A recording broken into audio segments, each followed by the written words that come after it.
They're two tech buds, and they're teching around. They're the tech talkers of the Tech Talk Lounge.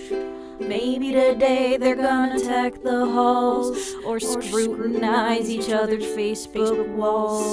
So take some notes and tech it out. They're the tech talkers of the Tech Talk Lounge. Oh my God, shut up. Hey everyone, welcome to the Tech Talk Lounge, where we invite guests working in the tech industry around the Bay Area to discuss their work, its impacts, and their thoughts on current news and events. I'm your host, Brian Lee. Today, our guest is Andrew Federici. Andrew is an award-winning technology executive who started his career in motion picture entertainment and had held leadership positions in product and marketing at AOL, MTV, and Facebook.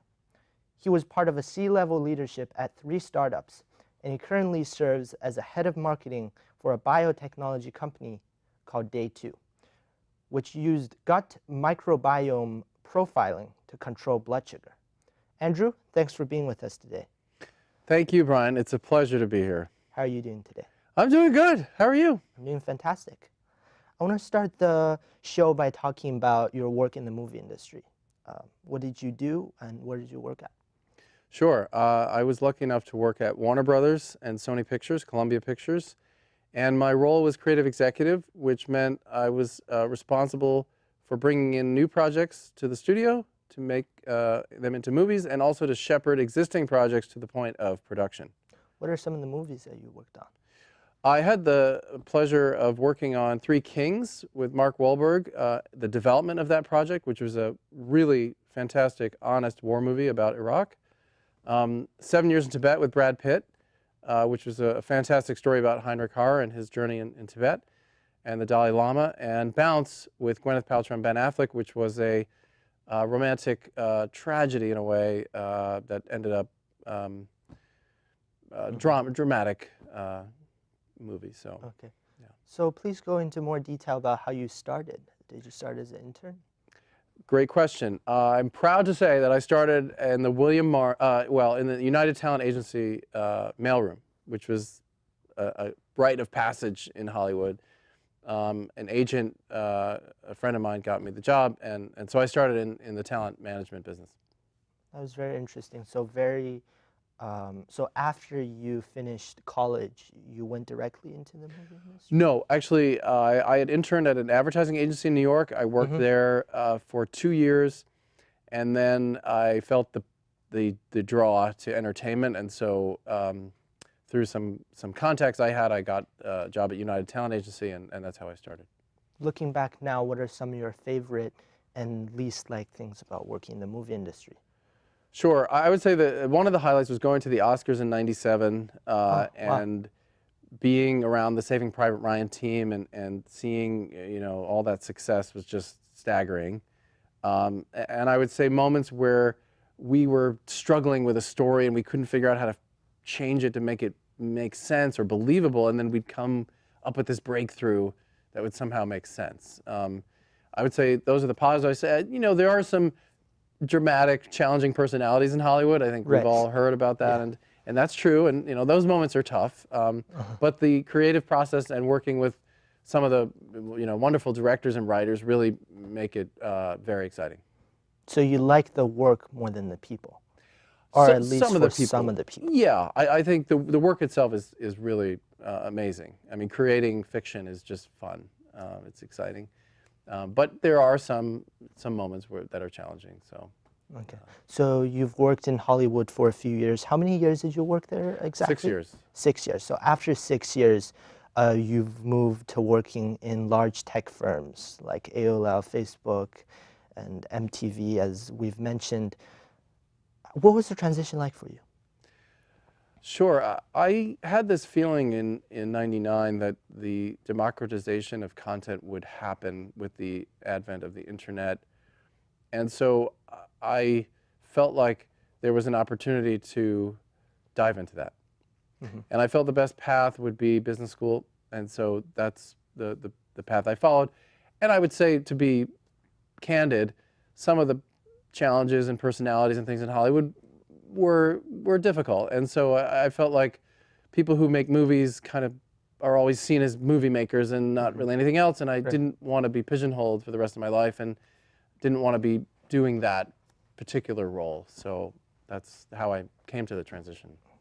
This is a question that I'm personally interested about, is how much of making a movie is about, for you, how much is it actually about producing the movie and how much is it about everything else? Is it 100% focused on the plot of the movie, the actors, the set, everything like that?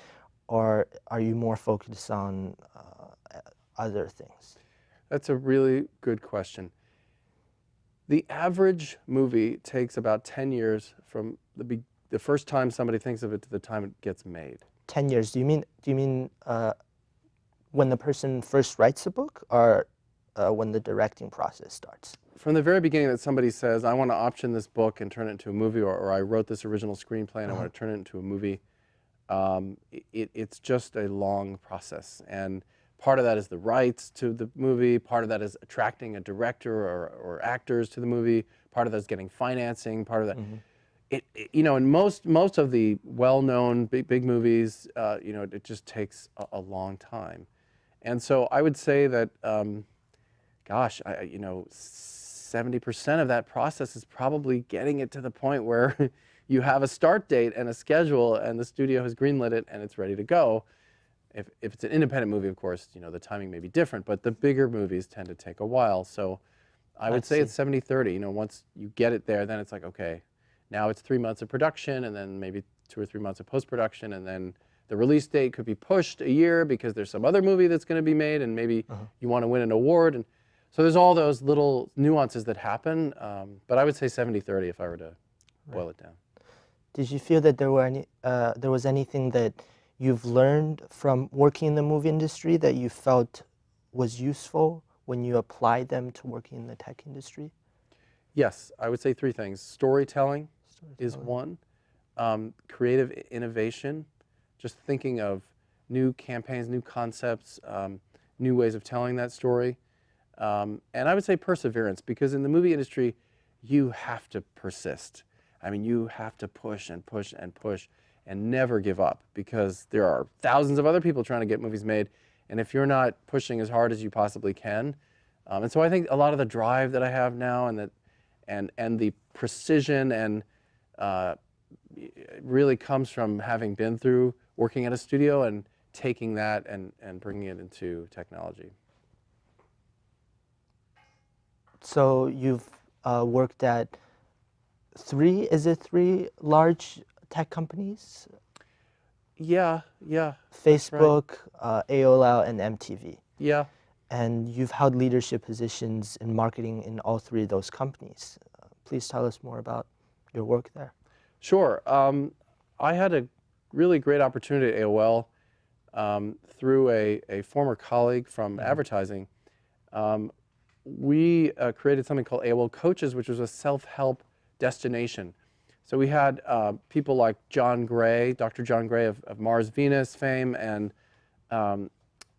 people like Jorge Cruz, fitness coach. And so we created this self-help hub where you could go on, and whether you're trying to find love, get out of debt, lose weight, you know, all of the things that we all want to do, and you could get help one-on-one with the coach. And they did video series and text, and so it was an innovative program at the time, and it got Webby recognition. So that was just an amazing experience, and I think some of my entertainment experience carried over into AOL at the time and helped me produce that with a lot of other people. It wasn't certainly not just me. And then MTV, I was able to, another part of an innovative team, we created the Epix movie channel. And it actually came out of a contract dispute between CBS and Viacom, which of course owned by the same people. But you know, Epix was Paramount and MGM and Lionsgate coming together and saying, we're going to create our own movie channel, and we're going to get it out there on all the cable systems. And so that was really fantastic. Tell us about your work at Facebook. Facebook, I was in charge of the business website. So if you wanted to advertise on Facebook, the group I was in was responsible for educating you about how to advertise on Facebook, signing you up and getting you started, and helping you along the way. So for Facebook, you worked at their headquarters in Silicon Valley. Is that right? I did, yes, the Menlo Park headquarters that are not too far from here. Okay, and for MTV and AOL, both of those companies are based in New York. Did you work at their headquarters there? I did. MTV is 1515 Broadway. It still is, right on Times Square. Okay. And AOL actually at the time was in Washington, D.C., and then moved up to New York. So you must travel a lot. Actually not a lot during those years because everything was happening in New York, and at Facebook, you know, everything's happening at the headquarters. And so I think with some of the technology products, you don't have to be traveling a lot. I would say in my new role, I do go to conferences and talk a lot because we're a younger startup and we're trying to get our name out there. Mm-hmm. Yeah, so I guess I probably meant you move a lot because you worked in all of these different companies. I mean, Hollywood, Los Angeles, Yes. New York, Yes, now right. in Silicon Valley. That's right. I did a round trip. I went New York, LA, New York, San Francisco. Okay. Exactly right. Okay. And after you've working, when did you work at Facebook? For how many years? I worked there 2 years, and it was 2016 to 18. 2016 to 18. Okay. And I want to talk about your work at Facebook a bit more because Sure. Back in 2018, which is year that which is your last year at Facebook, 2018 to 2019, there was the Facebook data privacy scandal. And Facebook has been collecting millions of people's user data, and these data are used by companies like Cambridge Analytica and other data mining firms for nefarious purposes. And I was wondering what you think about Facebook's role in all of this. Does Facebook know what their user data is being used for, or do you think they don't know it? Or do you think that they do know it and they're just trying to hide? Very good questions. I would say there's a misperception in the market about Facebook. Facebook has never sold user data and never will sell user data as far as we can tell. What happened with Cambridge Analytica, as Mark testified in front of the Senate, is that a third party had gained access along with other third parties based on the policies that were in place at the time. It gained access to that data and then lied about keeping it and deleting it. And so you had some third party that was basically being dishonest about what they did with that. Now, yes, you could say, should Facebook have followed up and made sure that, yes, of course. And in hindsight, I think Mark said that during the Senate hearings. But I think, Facebook is a 2 billion plus community. It's huge. When I was at AOL, that was kind of the first community online.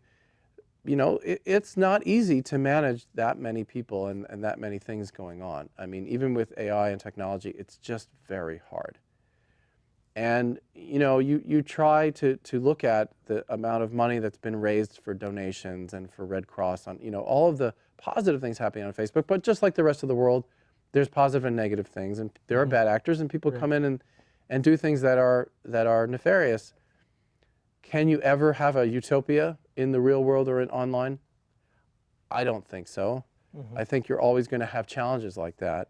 But I think there is a little misconception about Facebook selling to, they just don't. They don't sell it. I mean, they sell advertising, and advertisers can use some of that anonymized data to target people, but that's it. So I would say it was a very tough time to be at Facebook when that started to happen, and people felt like that, Facebook was undermining democracy and hurting the world. And, it is it's the biggest platform we've ever seen in the history of the world.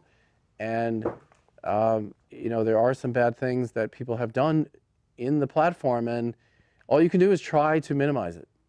So you feel that the cause for all of this was ignorance? It wasn't done on purpose?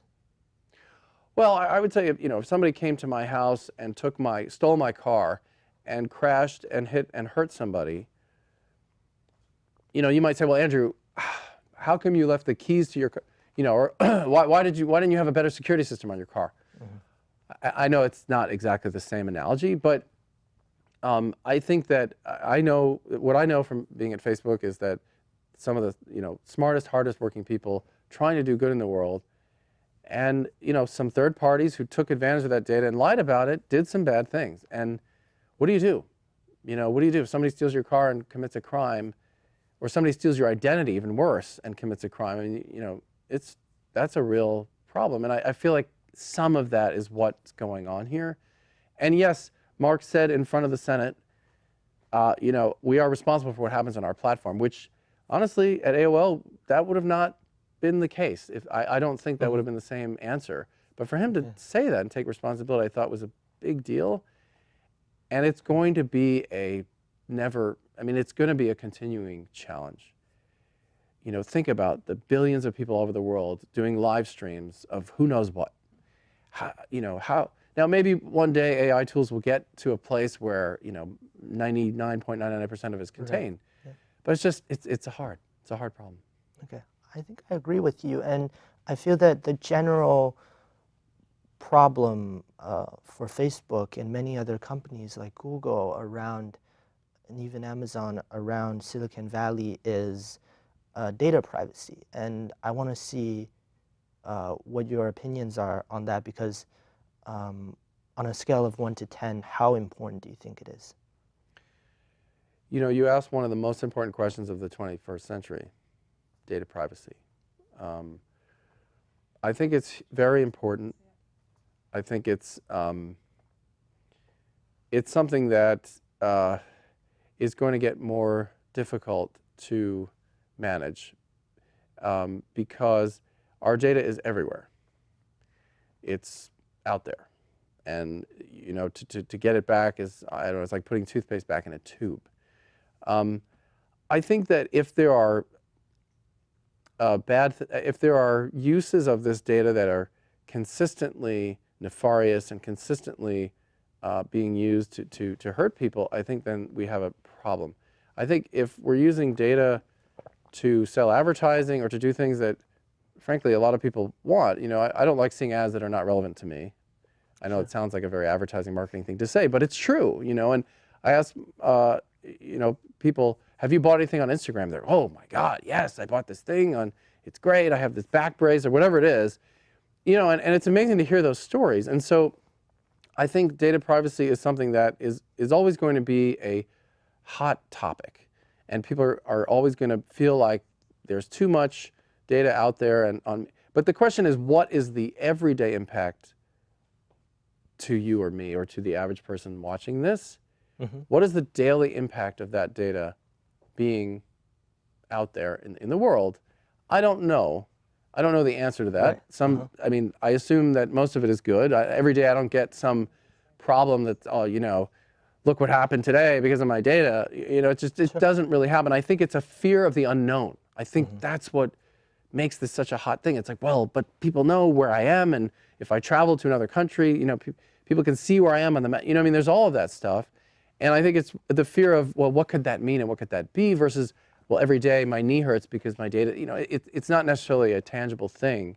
But I think we have to be careful. We have to set appropriate laws. I think GDPR is, you know, the European law that is very specific about how data is being used. And, you know, I think we need to be thoughtful about how we manage data privacy. Okay, moving on to what you're kind of doing right now. You are the head of marketing at DayTwo, which is a biotechnology company. Is that right? That's exactly right. Tell us more about what you do. Sure. So I'll tell you a little bit about DayTwo. Sure. DayTwo is a science-based company. It came out of tech transfer from the Weizmann Institute, and it is a blood sugar control solution. And blood sugar is an interesting thing because controlling blood sugar actually impacts several chronic conditions. Type 2 diabetes being the most prevalent, but also prediabetes and other metabolic conditions. And so very simply, what DayTwo does is we take a gut sample from an individual, we sequence it, we sequence the DNA, not of the person, but of the gut bacteria, and we can predict blood sugar response to almost any food in the world. And what we do is we populate this app on your phone with about 1 million plus foods, and you can see what foods are actually going to spike your blood sugar and what combinations will actually blunt that spike. And so we are a solution for type 2 diabetes and for prediabetes and likely other conditions as we continue to evolve our solution.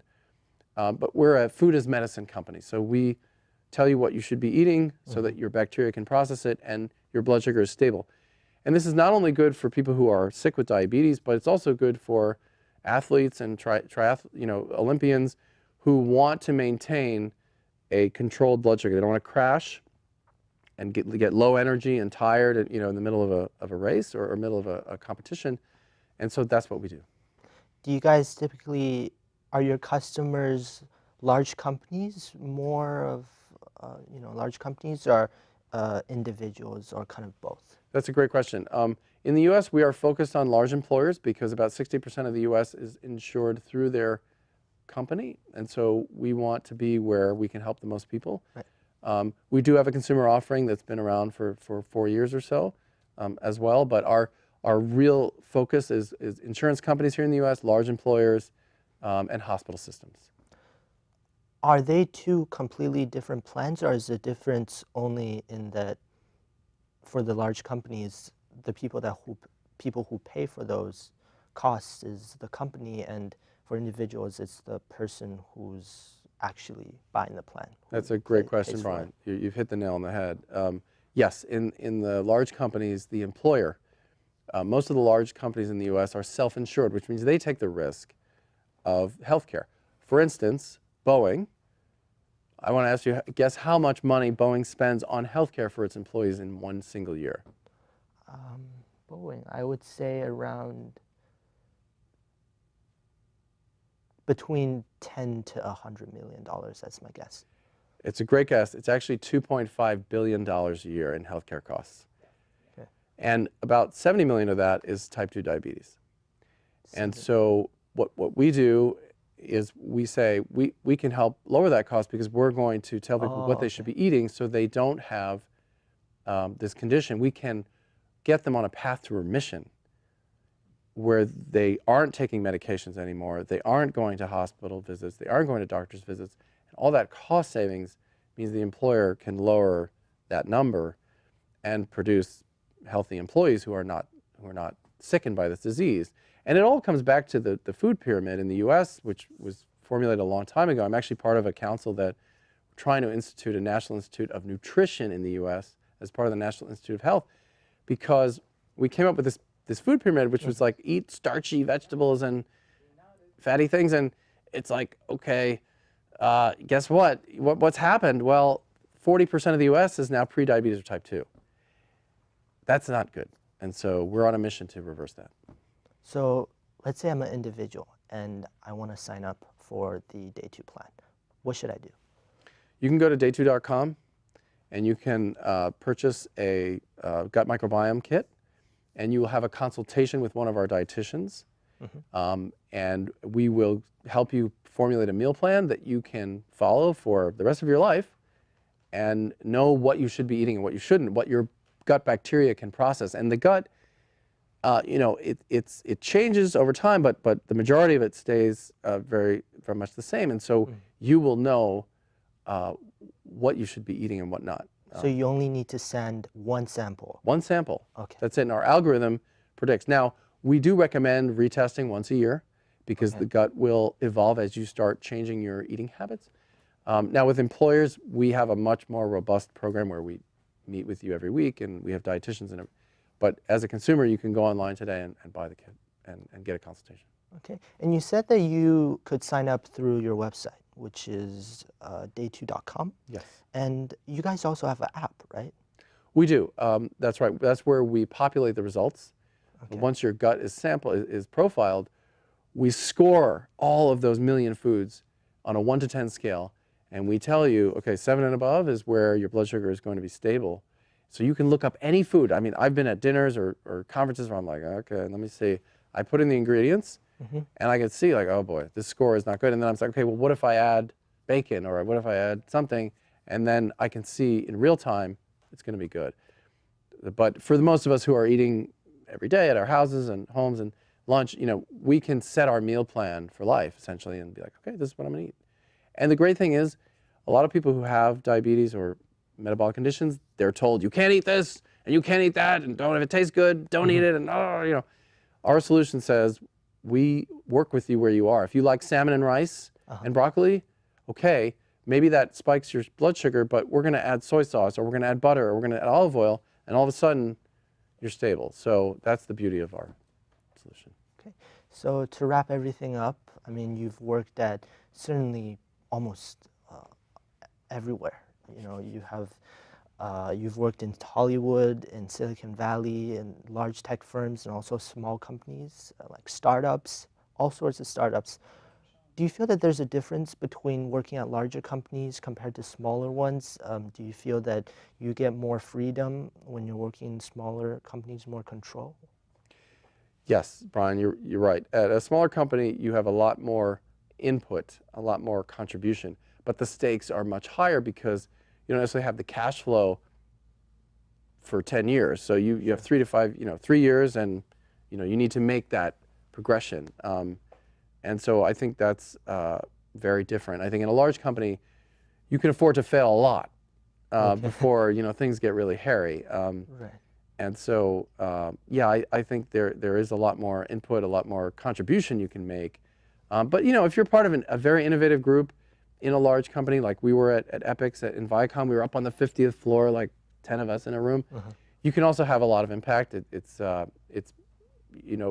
of it is luck, part of it is opportunity and persistence, but you can find those opportunities, I think, anywhere. Which one do you like more working at? I have to say I like startups more. I think the stakes are higher, the opportunity's bigger, and it's more fun.